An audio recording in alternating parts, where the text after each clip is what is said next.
Thank you, Pam. I've not had that pop-up before. I'm recording in progress. That feels very formal. Good afternoon, everyone. Thank you for having me today. We are minus the A team for the next kind of 10 to 15 minutes of Claire and Mike, but they will be with us as soon as they possibly can. We've had a few diary issues today. So in the meantime, we thought we'd run through some of the questions you've sent in. And for those of you that don't know me and we've not had a chance to meet before, I'm Alex Abercrombie and I work with Claire.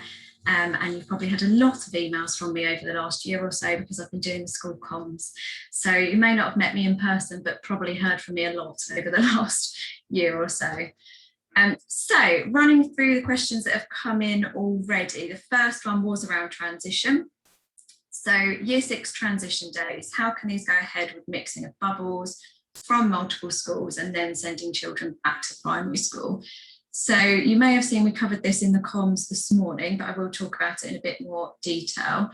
We know that a lot of secondaries have cancelled their transition days that were planned because of the delay in the roadmap, but some schools are still deciding and some schools are planning to go ahead. The DfE guidance is not restrictive. It doesn't say cancel or don't go ahead, but it does acknowledge that it would be extremely difficult to manage transition days this term and that they can't go ahead in the way that they normally would. So my public health colleagues would recommend cancelling and would feel a lot more comfortable if they were cancelled than having children coming from lots of different schools together. But the guidance isn't that black and white, and they can go ahead if the school can manage the protective measures. So our advice is if the secondary schools are planning to go ahead, it's really important that you guys work with them and vice versa so that both parties are happy with the risk assessment. So do try and talk those through if you've got questions in the first instance. But we would expect consistent grouping. So ideally the primary school bubble to be maintained. And when we say ideally, what we mean is as close as possible to the main primary bubble. So if you've got children coming from multiple primary schools, we wouldn't expect them to be mixed together, and we'd expect them to maintain the primary bubble. But if there's 1 or 2 children that are standalone and coming from a different primary to all the other children, it's not a big risk to add that one child into that bubble. That's what we mean by ideally the primary bubble. We don't mean ideally the primary bubble, but if you can't manage it, mix all of the primary school children together. So we will make that clear again in the version of this meeting that we have with the secondary schools. Hopefully we covered it in the guidance this morning, and we know that a lot of transition activity has been cancelled and moved to September now, so it's just easier. But where they are going ahead, consistent groupings as close to the primary school bubble as possible, and that includes break and lunchtime as well, and keeping those groups away from the rest of the school, so that they should think about zoning the school, which a lot of them were doing previously and still doing as well. And important to remember that these children aren't doing regular LFTs like the rest of the children in their school population who are old enough to do that. So just reminding them of that. But they may want to, and you guys may want to encourage families to test themselves before children do a transition day where the household testing is happening, so they could do that. So Alex, just to be absolutely clear on that, you would include the year 6 child within that family test? Sorry, no, I meant encourage the wider household to test, as we would hope the wider household are testing at the moment anyway, but children under the age of 12 aren't using LFTs. It would still be a good idea to suggest that the wider household did an LFT before they sent the child in. In case they're a positive household for something. Yeah. And apologies if you were about to answer this, but obviously you've already mentioned risk assessments and the expectation that the secondary schools will be doing very clear risk assessments and discussing those with the feeder primaries. But ultimately, if a head teacher in a primary school decides that that year transition doesn't fit with their own risk assessment, are you supportive or is it okay for a head teacher just to say, I don't want this transition day, either for an individual child or a bigger group of children, to go ahead? So it's very difficult if the school are planning their transition activity this term and are not going to do it in September, for one primary school to then say, I don't want my children to take part in that, because then their children will miss out. But I would recommend speaking to the secondary school, and if you're still not happy, come and speak to us and we can have a conversation as well and try and come to a solution. Not all of us are getting time to read every piece of guidance that comes out. It may be that the school have missed it, and we can just have a conversation to say, actually, your risk assessment doesn't align with the guidance and this is why, and just try and work through it together. Yeah, if you are concerned, our inbox is open, and we'd rather manage it that way than have groups of children missing out entirely. I think really difficult, particularly where you've got a small number of children going out. If you're sending off 15 to one setting, it's quite straightforward, and you can ask the secondary to maintain a bubble. But if you've got one child going to another school or two, then I think, potentially we are going to see that sort of cross-infection among schools, and it could, I thought the guidance this morning in school comms was really helpful, and actually did stress the importance of transition activities for children, for year 6 children within their primary school. And I think sometimes secondaries, most get that, but not all. Yeah, it's really important that they can end year 6 well, and if that means moving transition activity to the beginning of September, then again, we've made that recommendation in the comms. Is this not, can I jump in here, Alex? Is this not just a case of, we don't know what our families do at the weekend anyway, so as this is just another day in the school week where we would be asking everybody to be vigilant about any COVID related markers when that group came back, and we would follow our own school risk assessment. In if we had a continuous cough or whatever going on, a temperature, we would then just ask the family to disappear and go get PCR tests. So we may have a dip in attendance after transition days. Are we trying to use the tail to wag the dog at this point when we shouldn't be?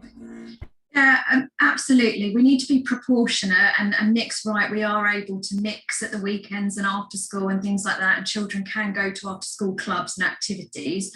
All I would say is in those instances, we're supposed to stick to 30 outside or 6 indoors, and a transition event, as was originally planned, could have brought multiple children together inside, which obviously would have been a heightened risk.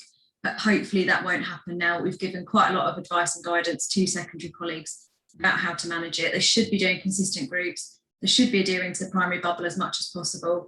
But you're absolutely right, we need to be proportionate. And if there is one child or 2 children that are joining a small bubble for a day or 2, it's not a huge risk, and you don't know what they're doing outside of school anyway. But yeah, be vigilant afterwards to any signs of COVID, as you say, Nick. And Alex, when are you doing this meeting for secondary colleagues? It's not until Friday, so we may well send some more guidance out around transition events in the meantime. Hopefully this morning's comms will have helped with that, but we know it is a topic that's causing a lot of queries to the inbox, so we'll continue to answer those in the meantime, and then we'll have a good idea by Friday.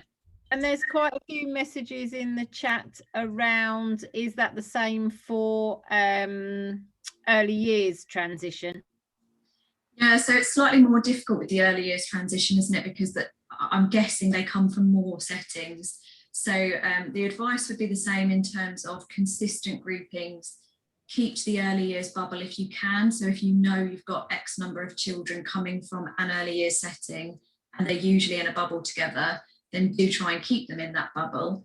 If that's not possible, then my advice would be stick to the restrictions guidance of 6 people indoors and 30 outdoors. So very small groups inside if they don't come from the same early years setting.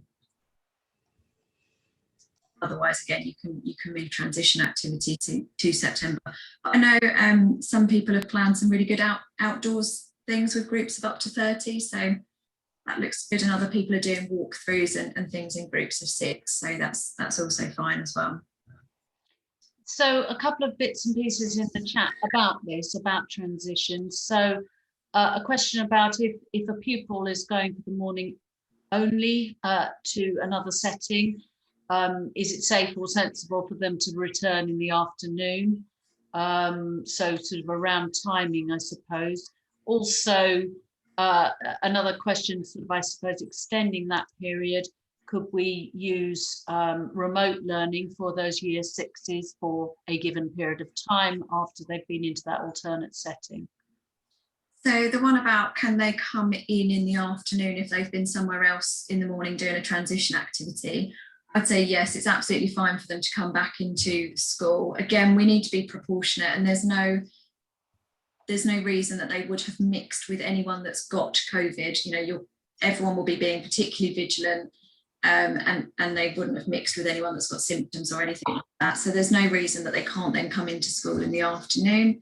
It's no different to, you know, any clubs or activities that they go to. There'll be a risk assessment, and there's no reason they can't come into school. I don't think we'd get agreement to move to remote education after transition days. And I think that almost undermines what we're saying about protecting the end of term for year 6 and wanting to do all that transition activity and wanting them to end well. If we then said we're going to move to remote education after their transition day at secondary,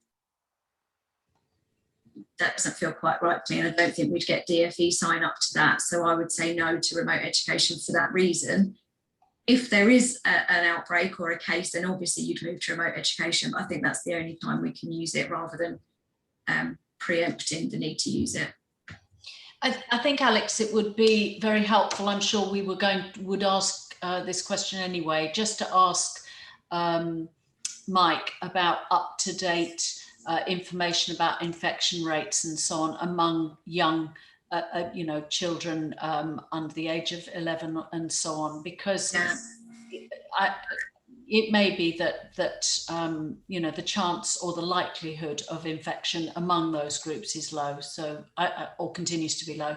Mike is with us by now as well. He's fabulous. So when we've got through these questions, we can get Mike to give us an update on the situation across Essex at the moment. That'd be really helpful. Yeah. So Alex, you've mentioned early years or into reception transition, and then there was another question around infant to junior, whether obviously for those settings, what your advice was around there. Is the advice the same around bubbles and so on? Yeah, definitely. I think the advice for all transition stages is the same. The setting holding the transition event should try and maintain the bubbles of the phase before, so either the infants, the juniors, or the early years setting. Maintain those bubbles as much as possible, and if you can't do that, then stick to the rule of 6 inside, 30 outside, and I think that's all you can do with your risk assessment in place. I'd say the advice is the same. Okay, and then we've had a question, I think I know the answer to this, and I suspect Natalie, who asked the question, also does, but about whether Southend Authority have issued any advice or guidance, and is it in line with Essex, in which case, because obviously some of our South schools cross the border into Southend. Of course, that's not something I know off the top of my head, but we've got good relationships with Southend, so we can definitely check that out. I know other local authorities have issued guidance which was very much in line with ours, but I haven't seen Southend's, so I will definitely check that out. And Matt saying same for Thurrock, please. Obviously, any of those border ones. Yeah, let me just make a note about Southend. Thank you. Alex, what was that guidance about? Transition events. We recently shared some about particularly year 6 into 7 transition events. So we've got primaries in Essex that will feed into Southend secondary, so we just need to check out their transition guidance. Okay. So Alex, would you like to pause, and we'll hand over to Mike for a moment, and then we can come back to some of the other school issues like leavers events and so on. Would that work for you, Mike? Yeah, thank you. Whatever works for you guys as well. Okay. First of all, sorry to be a little bit late today. So the position in Essex and indeed nationally is, not surprisingly, now that there are very, very few restrictions in place, we're seeing big increases in cases. The predominant increase in cases were in the 19 to 21-year-olds, where rates in some places in Essex are very, very high.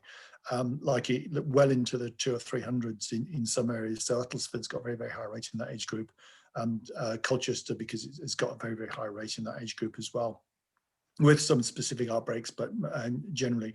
But also all age groups are now seeing increases as well. So in addition to that age group, we're seeing rises in the secondary school age groups, and also in the slightly older adults, so in the 20 to 39-year-old group. What's positive at the moment is that we are now starting to see some increase, but much, much less increase in the over 60s. And that's quite important because they're the ones who had the double vaccines. So it may be that it just hasn't reached that group as yet, but as the rates remain low for quite a long time, it's increasingly likely that they're getting the COVID, but they're just not showing any symptoms, which is really, really good news. So the other good news is that we know that the Delta variant, while it's very, very infectious, does appear to be susceptible to the vaccines. The data suggests that if you have 2 doses of AstraZeneca vaccine, that you're probably 92%, around average 92% less likely to wind up in hospital, which means that sort of more than 9 out of 10 people who previously have ended up in hospital will now not end up in hospital. The figures are even better for the Pfizer BioNTech, where it's 96% prevents after 2 doses will prevent hospital admission. So both of those are highly effective vaccines in preventing serious illness and admission to hospital. So on that basis, once everybody's been vaccinated, had a dose of vaccine, then it's very likely that we can reasonably safely open society without seeing increases in the levels of hospitalization and serious illness. However, I think it's important that everybody gets a vaccine, at least 1 shot, before that opening. So that's why at the moment we're on this sort of race to get as many people vaccinated as possible as we can before the rates go up. The rates are going up. The rates now nationally are, I think, about 85 per 100,000. And in Essex, they're kind of about 30, but going up quite quickly. So we remain quite a lot below the national average, well less than half the national average. So in a nutshell, that's where it is. Big increases, but those increases tend to be in the younger, fitter adults. They're not in school-age children. In terms of the primary age group that you're kind of responsible for, rates haven't really gone up much at all. They've gone up a little bit, but other than the over 60s, that's the lowest rate is in that age group. Vaccinations do appear to be working, which is really great, but the pace of vaccination to make sure everybody's covered means that we're quite right to defer wider opening. Happy to take any questions, but that's it in a nutshell. So Mike, I'm really sorry, can you just go back, you just mentioned about vaccination uptake, I guess, or rates in Essex. Could you just give us that figure again? You're saying that's sorry, no, I didn't give you a vaccination rate. Oh, beg your pardon, sorry. I gave you sort of the rates of the disease in Essex. So Okay. the rate of vaccination in Essex are probably similar to the national average, which means that in the older groups, more than 90% of people over about 55 to 60 have had 2 doses. And 95% of people over the age of 70 have had 2 doses. And we're catching up on the lower age groups, but there's still, a degree of pace there. And most of them, well, none of them had 2 doses as yet, hardly. Yeah, thank you. Sorry, I misheard that. So we've had some questions, Mike, about, I will jump back to another vaccination question in a moment, unless you've got that to hand, Alex, around, I'll come back to it in a moment, but around other symptoms and so on, that can you just outline the symptoms that we're seeing, particularly in children at the moment, because we have one comment or an email from a head teacher saying around children, particularly with diarrhea and so on, and that obviously they don't fit within the symptoms. But do you have any comment about whether the symptoms have changed, particularly in younger age groups?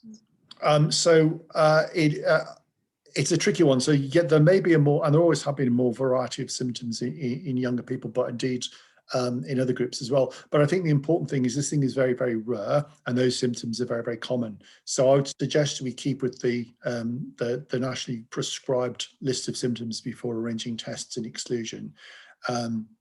Otherwise, we're going to get loads and loads of children off who actually haven't got it. I mean, the rates of infection in primary school children are very, very low. So I almost certainly, if the child's got cough, cold, diarrhea, they haven't got COVID, almost certainly. So I would caution about, I mean, yes, it can cause lots of symptoms, but very, very rarely does, and they're very, very common symptoms. So I'd stick with the persistent cough and temperatures, and there has to be persistent cough as well. Okay, thank you. There's been a couple of questions about PCRs as well. So who was this one from? When will schools be in a position when following a confirmatory positive test? This is around self-isolation. Sorry, I've got a feeling, who was this? Did this come from? Hang on. I think that one did come in advance as well, Pam, because it's very similar to this question. Are we likely to still be having to do test, track and trace and isolate in September? So should we be sticking to bubbles? So this is about Mike, maintaining bubbles for as long as we need to identify close contacts and self-isolate, because bubbles are the way that in school we identify who the close contacts for the positive case are. So as there's more mixing, as the restrictions ease, it's even more important that we can isolate close contacts. So I don't think there's any chance of bubbles going anywhere anytime soon. Would you agree? So I think so. I think that the big question is, how effective is the vaccination? So I think if all bets are off and everybody's vaccinated, there may be sort of a different way of thinking about it. So I think we have to wait to September to see what September brings, because if all the adult population had 2 vaccines and there's an expectation that those young people who got the Pfizer-BioNTech, which would be most of the sort of the parents of those children, have only got a 4% chance of compared to previously of being admitted to hospital, there may be a different approach to this. I think it depends entirely on what's circulating at the time. If we do find we've got a different variant, then we may have to reinforce the bubbles much more. It's really hard to call still at the moment, I'm afraid. But I think it'll depend on that, what variants are around and how effective the vaccines are against them. But it remains, the transmission rates in the primary school age groups have remained pretty low throughout and are quite low at the moment. Thank you. And there's another question that's different but linked. We have many staff saying now that they have had both their jabs, so they are safe. From my understanding, they can still catch the virus but won't get it as badly. So should we still be recommending social distancing, ventilation and good hygiene? So I think those things we should be doing all the time as a matter of course anyway, because why wouldn't you? I think things like, I wouldn't recommend going back to shaking hands with anybody anytime soon. You don't need to. I wouldn't go hugging people who aren't your close family. You don't really need to. So I think, yeah, those sort of social distancing measures were possible. I mean, obviously, I wouldn't go nuts about them, but they remain important. If you've had 2 shots of the vaccine, you can still get infected and you can still transmit it to other people. The chances of you getting ill are less, but not tiny. But the chances of you getting really ill and going to hospital are getting much, much smaller. So we've had a number of questions, Mike, which I know we've sort of shared with you before, but around pregnancy, and so the 28 weeks guidance. Yeah. Again, we're asking you slightly to look into a crystal ball, but has there been any discussion about when that guidance, or if that guidance might change, whether it's likely to still be in place in September? Because clearly that has a lot of implications for school staff welfare. So I mean, a lot of the discussion is around vaccination in pregnancy, and I think it's safe. It is recommended. Those who are pregnant really need to get the vaccine. It will protect them. So I would think once a woman has had 2 vaccines, if she's pregnant, I think the risks would be very, very low, and I think she could attend the workplace as appropriate. But we'd have to wait and see what the guidance says. But my view would be that could be safe, that a woman could very safely attend the workplace. Right, that's interesting. Okay. Alex, I can't remember if there were any other... I don't have anything else for Mike. Everything else seems to be... Alex, there's There's a question that's come up for Mike. So the guidance is very specific in and around groups of 30, but if you're a 2-form entry school and you've bubbled your children together into a 60 bubble, is that appropriate to be able to have discos and things inside because they're as a group of 60 within the school in the normal day? So that's come up a couple of times from people. So I would think if they're a bubble and they are already having activities together, then I can't see that's any different from any other activities that they're having together. If they're a bubble. Well, that's useful. It's just that the DfE guidance is very specific, isn't it, Mike? Around a maximum of 30. But if they're bubbled as a 60, then that's okay. We read a bubble of 30 as a bubble of 60, or a bubble of 90, I guess, if you're a 3-form entry primary. So yes, because if you're already meeting in that, then you're not increasing the exposure than they would have had anyway. That's very helpful. Think about the activity that those bubbles are doing together. So if you've bubbled them as a 60 or a 90 because of break and lunch times, and they only ever meet outside, that might be slightly different. Or if they're only ever meeting because they share the lunch hall and they're not together, that is slightly different to having a school disco. So we have asked for the DfE to give more detailed guidance on what they mean by inside you can have an event for one bubble, because I think the DfE assume that everyone's bubbles are 30. So we've asked for clarification on that. I think that's reasonable, and also I would doubt the wisdom of discos, particularly at the moment, anyway, and whether they are needed. But I think I think the risks generally in this age group are quite small anyway. But I think I think Alex is right. We need to get some more clarification. Thank you. There was a question in the chat that I saw earlier, and we were talking about this because someone had said the guidance says you can have more than one group of 30 outside. That is absolutely right. It does say you can have more than one group of 30 outside with significant appropriate space in between those groups of 30. So it's not lots of groups of 30 outside, which is actually 200 people, for example. It's groups of 30 that are distanced between them. So they need to be kept very separate as well. And there's a question here. I mean, unfortunately, the questions just underline or emphasize how difficult this is to actually make decisions. So if we're inviting parents into school for an outdoor event, are children, and by this I'm assuming, Joe, that you meant siblings, but correct me if I'm wrong, counted in the multiple bubbles of 30? Are you there, Anna? Do you want to jump in?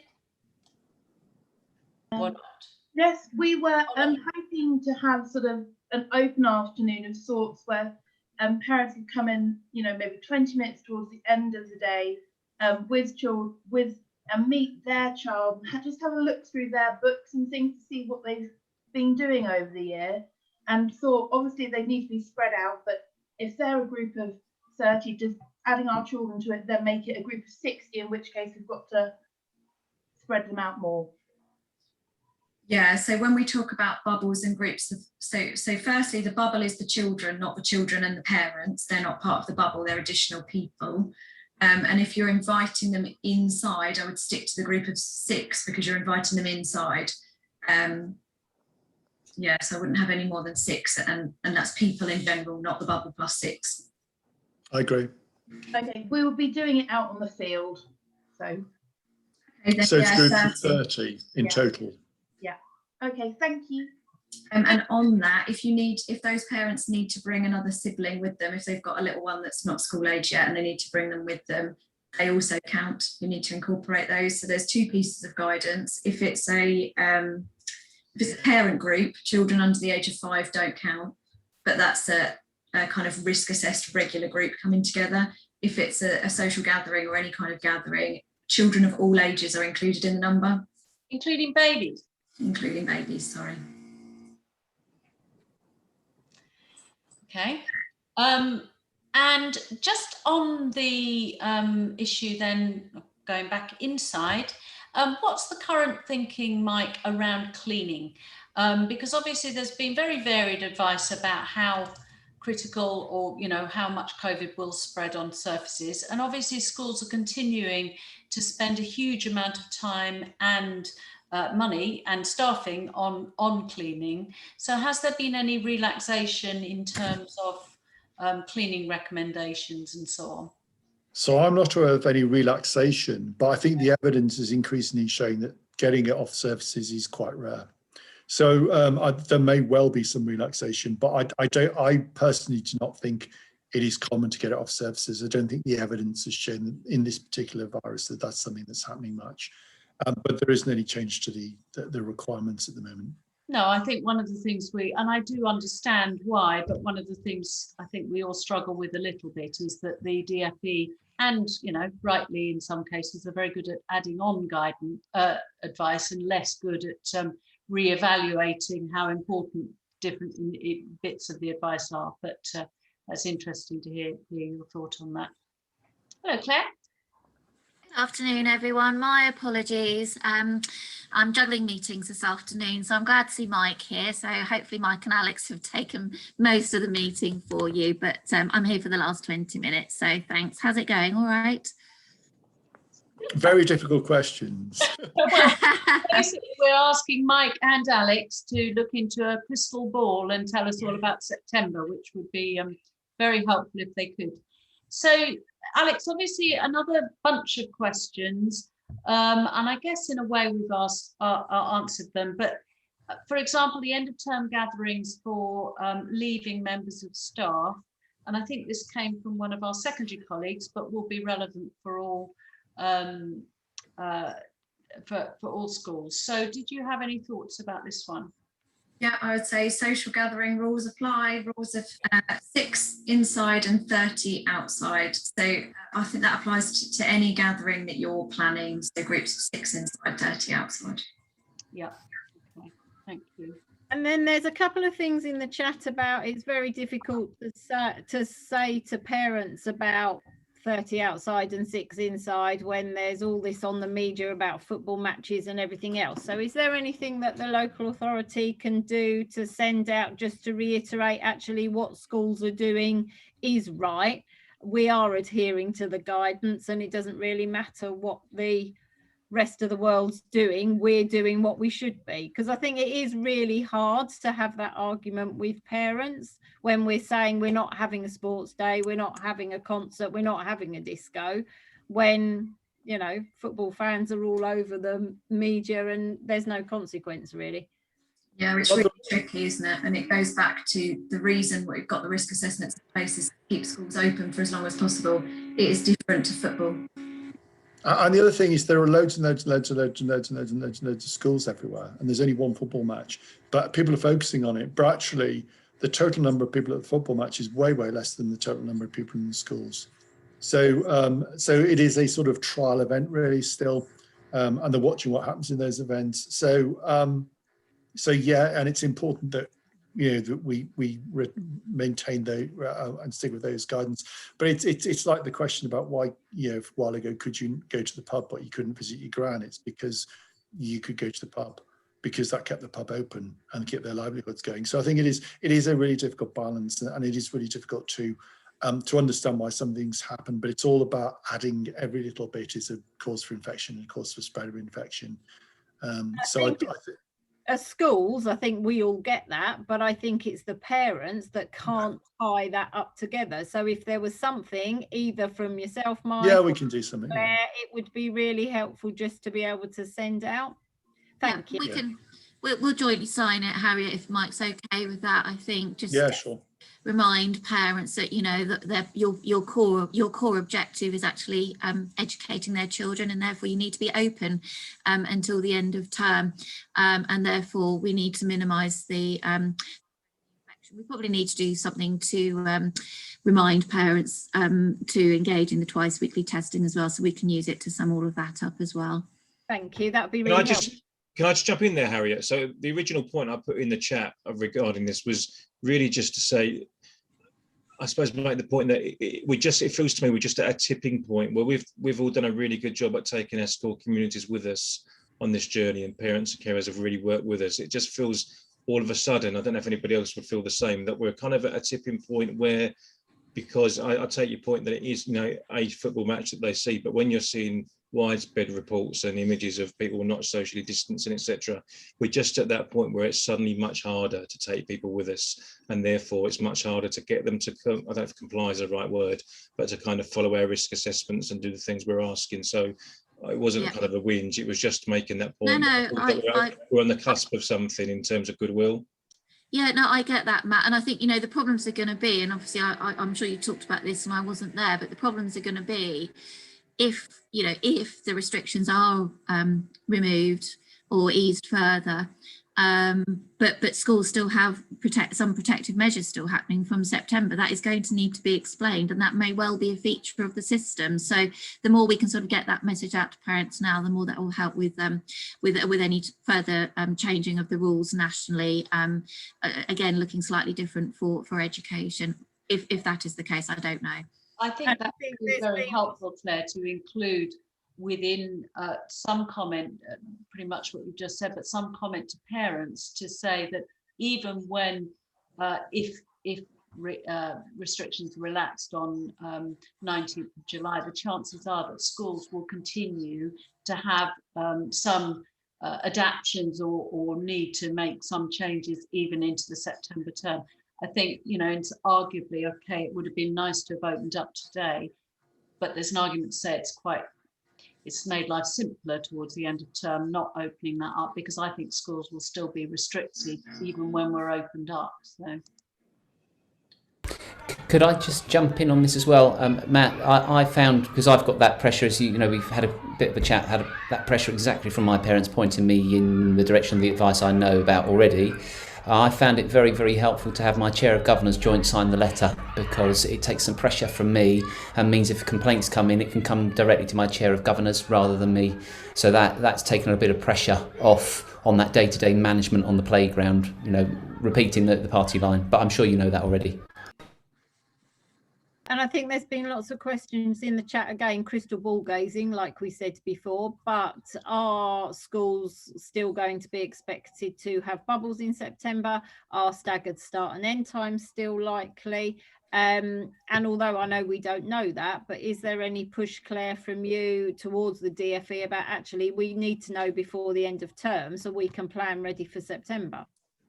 Yeah, no, absolutely. Those messages are going into the DFE loud and clear, Harriet, and not just from Essex, but from colleagues all across the region with regard to that. The difficulty the difficulty for the DFE, and I don't normally defend the DFE, but every time you ask me that up until the 19th of 21st of June, whatever the date was, etc., they will come back and they will say, well, until the decision is taken in regard to the 19th of July, they won't know. But I think we can push them a bit harder in terms of, irrespective of the easing of the restrictions or not, should schools assume, I suppose the language is, should schools assume that managing your pupils in bubbles is likely to be a feature from September. That's what you need to be working towards with regard to that, really. And it's a really difficult one, but I think we need to start, at least in that parent letter, we can at least start to say the messages maybe to your parents that at this moment in time we don't know, and it may well be. And then somebody put something in the chat about comms over the summer. I mean, I think we'll just carry on as we have. We've always done the comms during school holidays, as you know. We've never stopped them.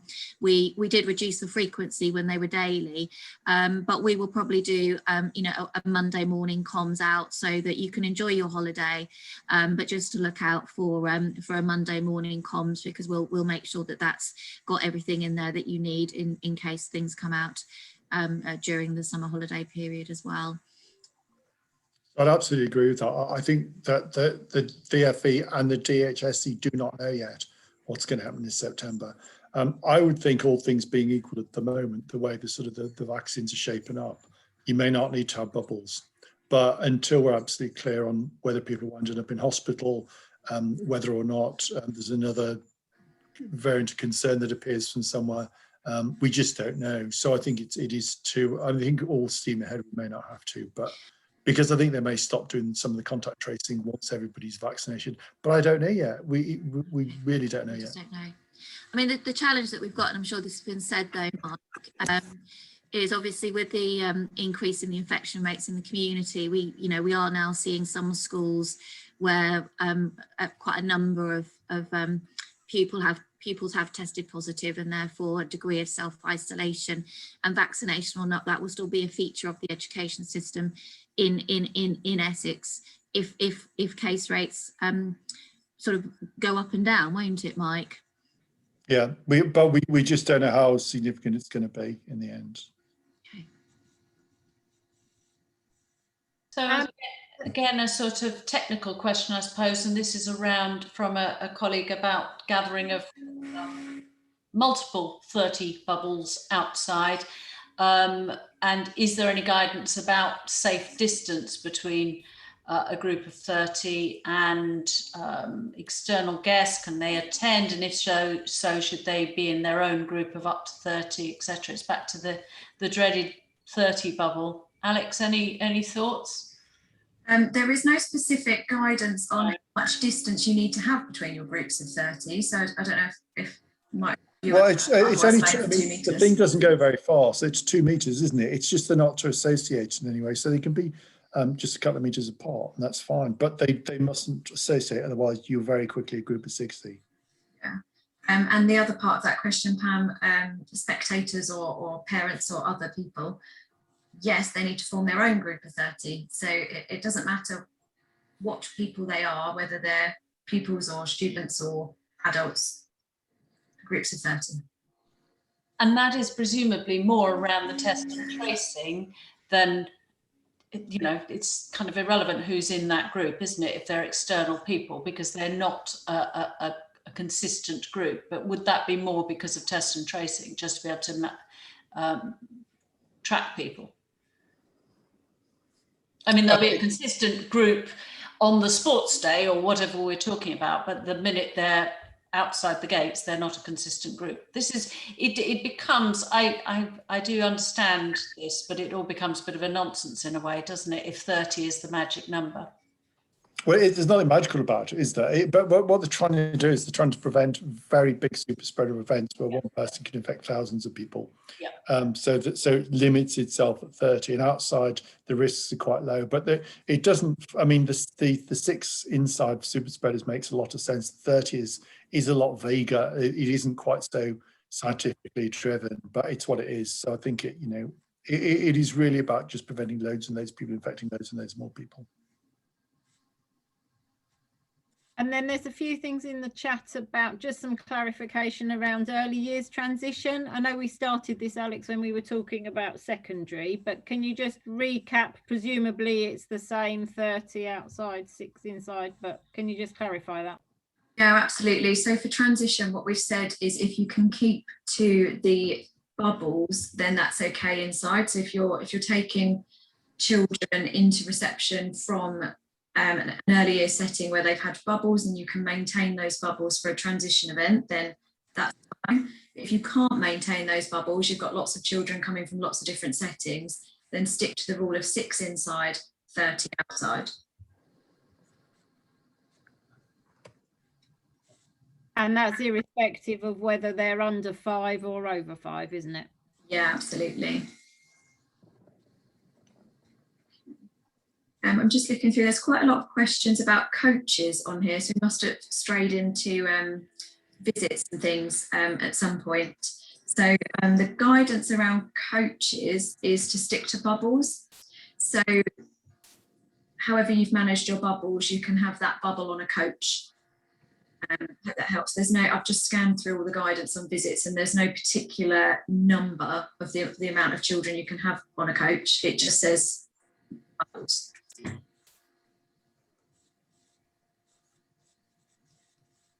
Can I ask, I'm late to the meeting, I hope you don't mind me asking, can we have groups of 6 indoors 2 meters distanced from each other? In other words, have about 20 people in the room? Yes, as long as they're separate groups and they're more than 2 meters apart. Same as a restaurant, you know. Yeah, exactly. Thank you.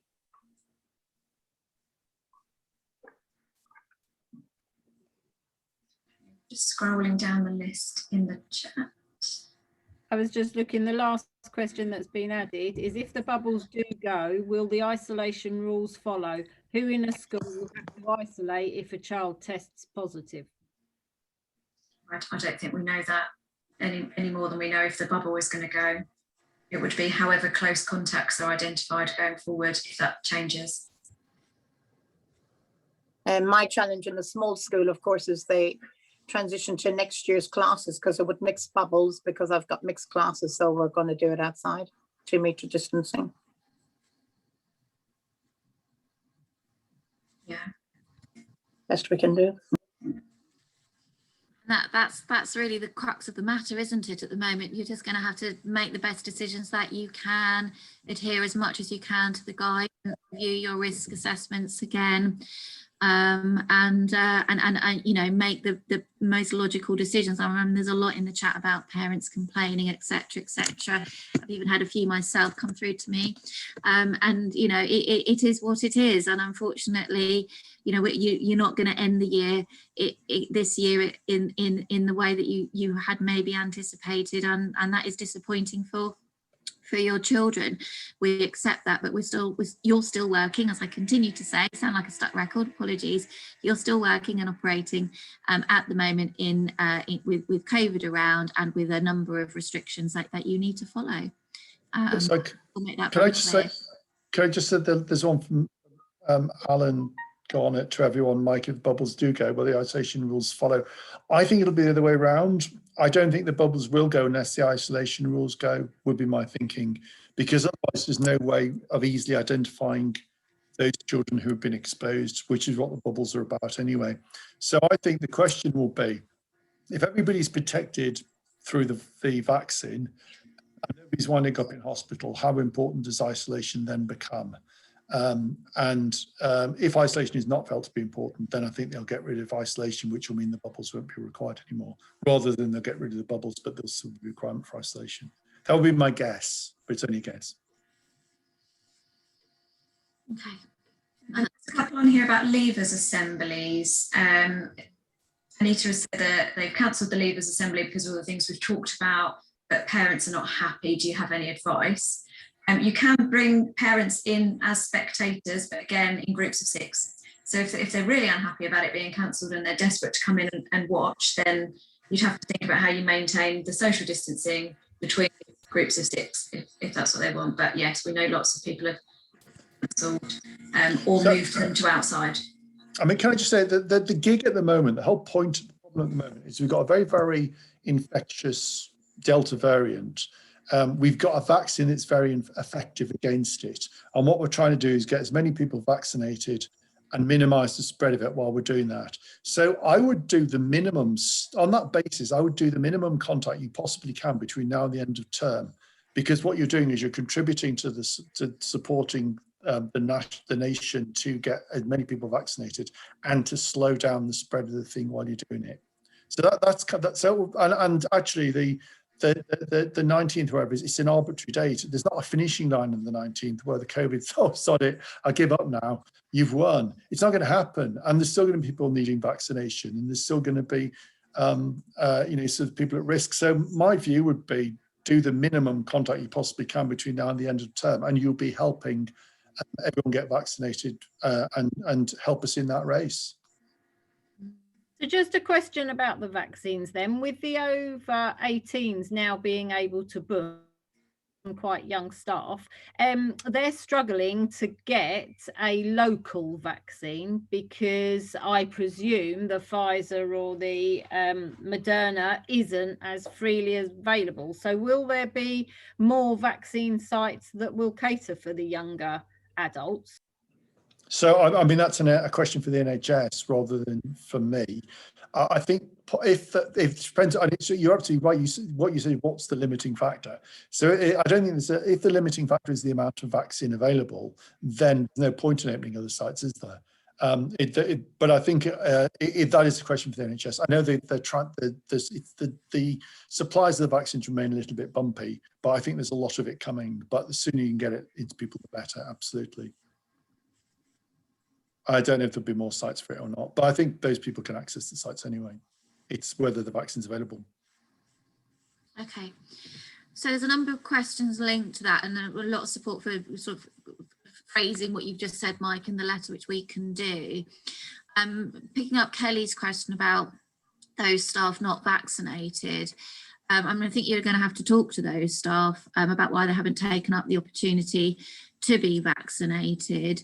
And you know, they ultimately, if all the protective measures are not in place and social distancing and self-isolation do go, I mean, it's the same for anybody who chooses not to be vaccinated. Then they carry the risk of contracting COVID and potentially falling harmfully ill with it, and a discussion needs to take place with that member of staff about balancing that up. But if you no longer need to put the protective measures in place to keep you, your staff, and your children as safe as possible, then that's the risk, isn't it, for people who choose not to take up the vaccine. And it's not just in schools, it's everywhere. So basically, yeah. once we remove all the sort of the restrictions, the thing that's protecting us is the vaccine. People are still very likely to be infectious, therefore, and the thing will be nuts. It'll be everywhere. So the people who have not been vaccinated will be at more risk than ever, because nobody else, because you won't know you've got symptoms. You won't have symptoms, you won't know you've got it, and you'll be mixing with other people really closely. So those people, so there's a real risk for people who choose not to get vaccinated. And the only way they can be protected is by getting vaccinated. It's their choice. It is their choice. You cannot be expected to keep away from people who are vaccinated, because the people they bump into on the bus, the person, the shops next to them will be, potentially infectious. So Claire's absolutely right. There will be increased risks for those individuals, and they have to appreciate that. Okay, thanks, Mike. And then from Teresa, when you send a bubble home and you know their parents have not isolated the children, do we stop them from returning?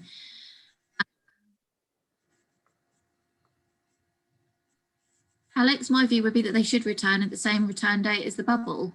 Yeah, they should, because they will have done the 10 days. You can't enforce an extra long isolation period because they haven't followed it. I'd recommend speaking to them and the parents and saying, it's really important. There is a legal obligation to isolate if you're identified as someone that is a close contact, and reminding them of those things. But you can't stop the child from coming back after the end of the 10-day period. And the risk is that they infect someone else during that 10-day period by not isolating, not that they're going to come back and infect the school, because they're not. Great, thanks, Mike.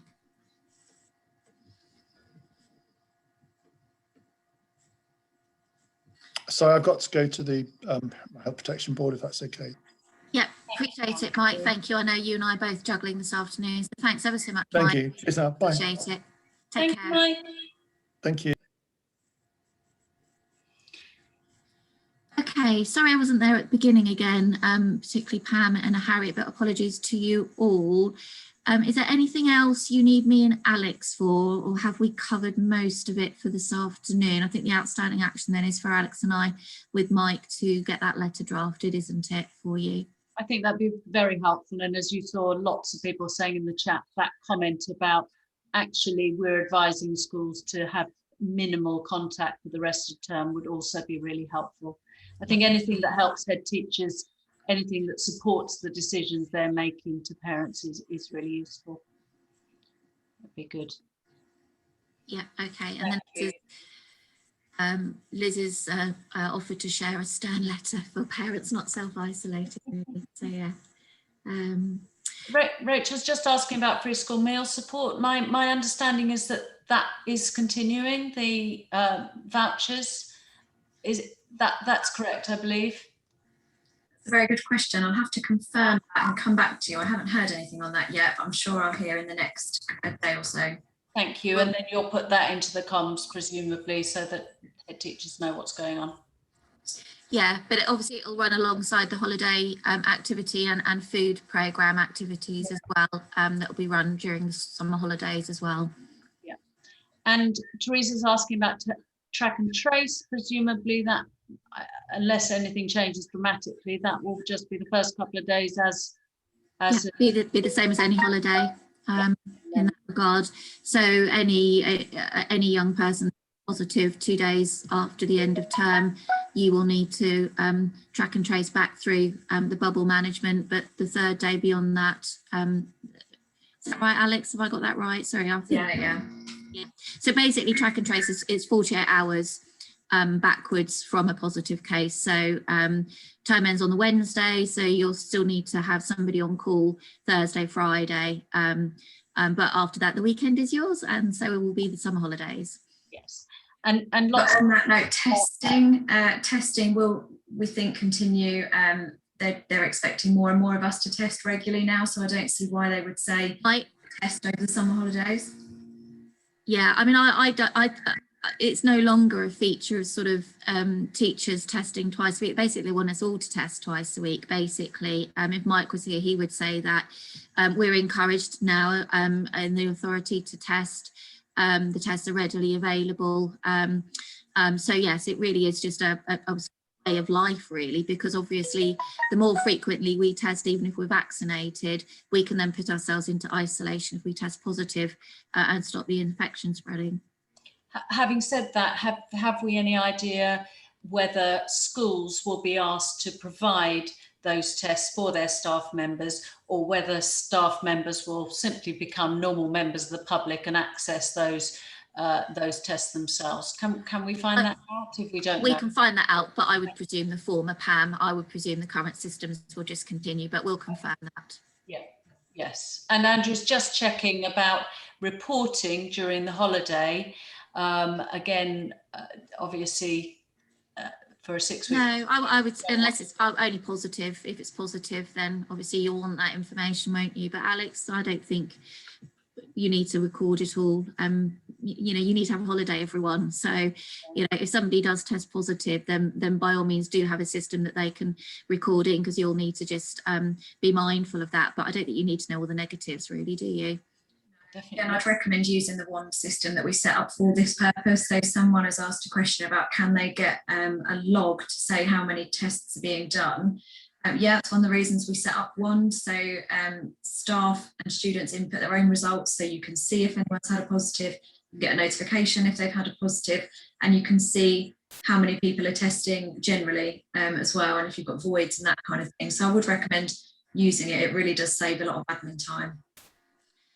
And then finally, I'm conscious of the time, Darren's asked around the validity of the lateral flow test. I mean, obviously I wasn't here at the beginning, but Mike would say that the lateral flow tests validity does decline when the infection rates increase in that regard. So, but at the moment they haven't changed, and it would be part of a national system. So at the moment it's exactly the same, and I don't think the restrictions will be lifted actually if the rates were high enough to impede the quality of the lateral flow test. So if you test positive, you need a confirmatory PCR test, but the infection rates are higher, but still from a very, very, very low baseline. So the risk of false positives still remain exceedingly low. That only increases if the infection rates increase.